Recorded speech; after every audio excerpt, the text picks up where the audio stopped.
네, 많이들 기다리셨죠? 궁금했던 경제 상식을 흥미롭게 풀어보는 경제 아는 만큼 보인다 시간이죠. 네, 경제 지수를 높이는 데 도움이 돼서 그런가요?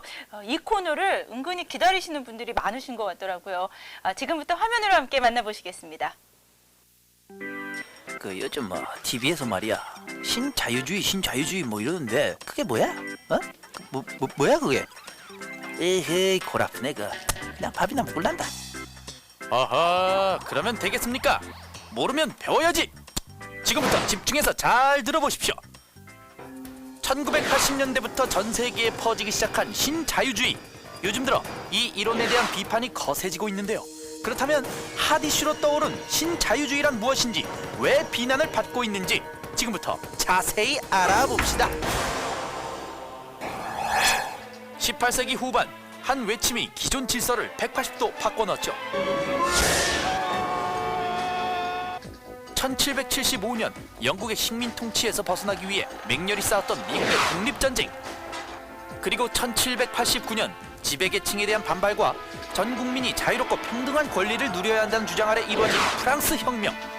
이 두 가지 사건은 그동안 군림했던 전제 권력으로부터 시민들이 해방되는 계기를 마련했고, 그와 동시에 자유주의를 발전시키는 계기가 되었습니다.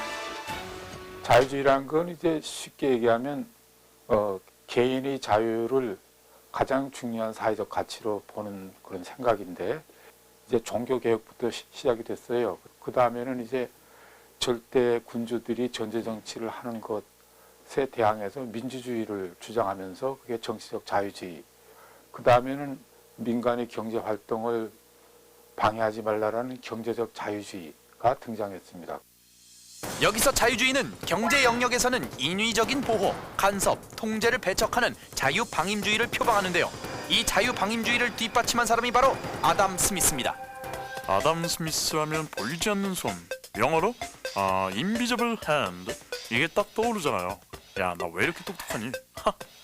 아담 스미스는 국부론을 통해 개인이 자신의 이익을 추구하는 동안에 보이지 않는 손에 이끌려 사회 전체의 이익을 가져온다 라는 보이지 않는 손 이론을 주장했죠. 그리고 이 주장은 막 산업혁명이 일어났던 영국, 막 지배에서 벗어나 자유를 만끽하며 경제 활동을 했던 미국 등지에서 경제 운영의 기본 원리로 받아들여졌습니다. 근데 이때 괴물보다 무서운 녀석이 찾아왔다 이 말이에요. 바로 대공황. 모두가 홀라당 망해버렸어. 하지만 1929년 발생한 대공황 이후 모든 게 바뀌어 버렸는데요.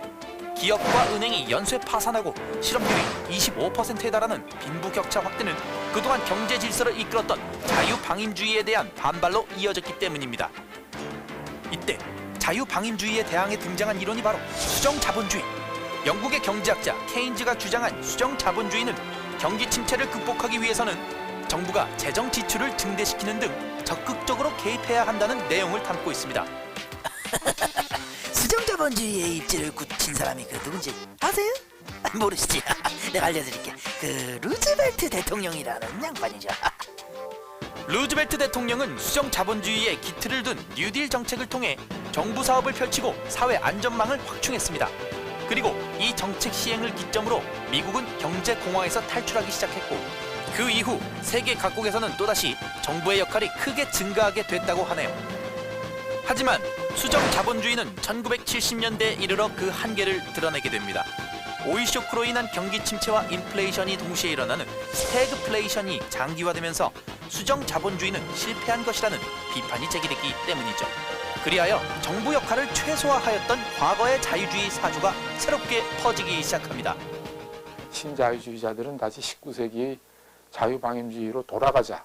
그래서 정부의 기능을 축소하자. 그래서 이제 규제를 철폐해서 자유화시키고 정부 기업들을 민영화시키고 그다음에 대외 경제를 개방하자. 이제 이렇게 됐지요. 신자유주의가 대두되자 영국의 대처 행정부는 신속히 신자유주의 정책으로 전환했습니다. 전후 영국 경제의 침체 원인이 경직된 사회 구조에 있다고 판단했기 때문이죠.